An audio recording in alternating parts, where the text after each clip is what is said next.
Olá, meus amigos, tudo bem? Voltando com mais um bloco de contabilidade pública, dando continuidade aqui à sequência, né, do assunto de plano de contas aplicado ao setor público.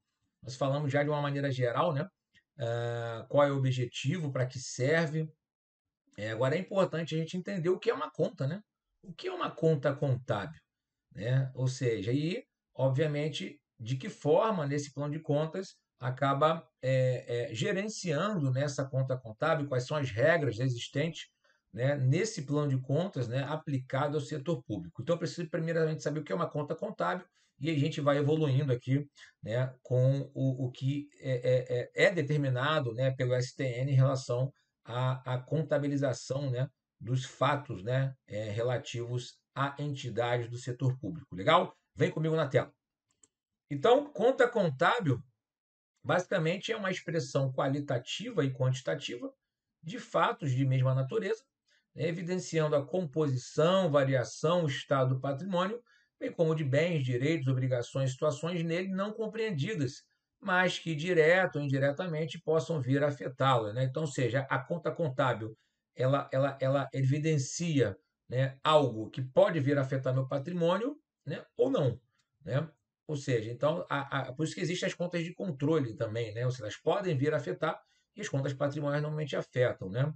Então, lembrando, né, que cabe, né, à Secretaria de Nacional justamente fazer qualquer alteração, exclusão, inclusão, né, detalhamento dessas contas, né, dentro do plano de contas. Então, por exemplo, quando uma entidade pública compra mercadorias, por exemplo, ela precisa contabilizar em uma conta específica, ou seja, normalmente numa conta de estoques, né?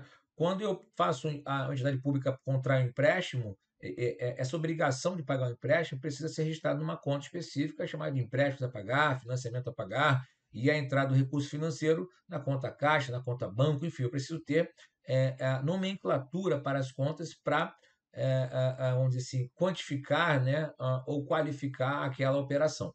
Legal? Beleza? Tá? Então, as contas contábeis, né, são agrupadas segundo suas funções, né? Eu tenho lá funções específicas, né, para cada conta. Então, possibilitando aí identificar, classificar, efetuar a escrituração contábil pelo método das partidas dobradas dos atos e fatos de gestão de maneira uniforme e sistematizada, né? Possibilita, né, a determinação de custos de operações de governo, possibilita, né, acompanhamento e controle da aprovação e execução do orçamento e controle, né, desse orçamento, né, permite a elaboração das demonstrações contábeis. Então, todas aquelas demonstrações que nós comentamos anteriormente, seja balanço orçamentário, balanço financeiro, balanço patrimonial, demonstração das variações patrimoniais, demonstração de fluxo de caixa, demonstração das mutações do patrimônio líquido, só são possíveis, né, por conta das contas, né? Ali estão as contas que representam cada demonstração. Não é isso? Beleza? Tá? Essa segregação das contas em funções, né, possibilita conhecer a composição e situação do patrimônio analisado por meio da evidenciação de todos os ativos e passivos, permite a análise e interpretação de resultados econômicos financeiros, permite a individualização de devedores e credores, né, com a especificação necessária para controle, né, dessa operação, permite controle contábil dos atos potenciais, né, que podem vir a afetar futuramente o patrimônio, seja através de contratos, convênios, né? Enfim, então a conta contábil te permite, né, possibilita, né, várias situações aqui.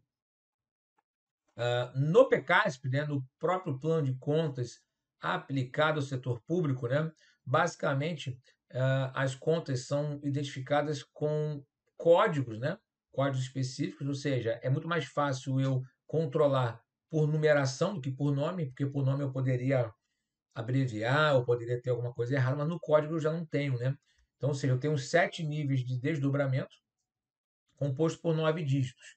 Então, reparei que eu tenho 7 níveis de desdobramento. No primeiro nível, classe, né, classe, é um dígito. Segundo nível, grupo, um dígito. Terceiro nível, subgrupo, um dígito. Quarto nível, né, o título, um dígito. Quinto nível, subtítulo, um dígito. Sexto nível, né, item, 2 dígitos. E sétimo nível, né, subitem, 2 dígitos. Tá? Então, ou seja, a gente viu, né, no bloco passado que, por exemplo, as contas patrimoniais vão de classe 1 a 4, né?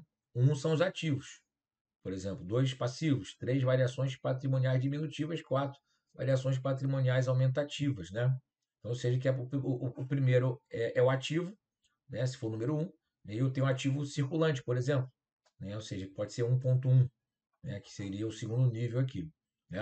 E conforme ele vai desmembrando, ele vai partindo para o terceiro nível e tudo mais, né? Então, ou seja, os entes da federação somente poderão detalhar a conta contábil nos níveis posteriores ao nível, né, apresentado na relação de contas do PECASP. Então, por exemplo, caso uma conta detalhada no PECASP vai até o sexto item, né, o sexto nível, perdão, então, ou seja, se obrigatoriamente eu tenho uma conta do PECASP que ela necessita ter 6 níveis, né, a entidade só poderia, né, detalhá-la por mais um nível, né? Eu não poderia fazer qualquer ajuste nos 6 primeiros níveis que ele já pré-determinado pelo PECASP. Legal? Beleza? Tá? A única exceção a essa regra corresponde à abertura do quinto nível, subtítulo de contas de natureza de informação patrimonial. Por quê? Porque obrigatoriamente ali eu preciso classificar em OFSS, né? Inter OFSS, né? Ou consolidação, ou seja, se ele é orçamento fiscal, né? Se ele é orçamento da Seguridade Social, né? Ou se é intra ou se é inter. Por quê? Porque, na verdade, quando eu falo intra-orçamentária, são transações de órgãos que envolvem e órgãos que pertencem ao mesmo orçamento.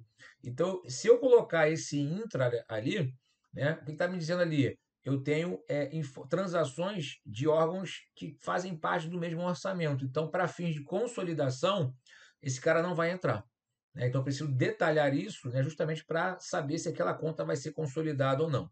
Tá? Então, quando a gente entender se é necessário e a conta não estiver detalhada neste nível, no PECASP, deverá seguir essa classificação em tal nível, né? E caso o quinto nível seja detalhado, né, pelo PECASP, né, Federação em intra-OFSS e inter-OFSS, as operações entre entidades relacionadas a tal classificação devem obedecer obrigatoriamente ao detalhamento a que pertence, né? Então, são pontos importantes de ser observados. Quando a gente for falar de consolidação, isso vai ficar mais claro para vocês, porque existem muitas transações, né, entre entidades que pertencem ao mesmo orçamento. Então, a lógica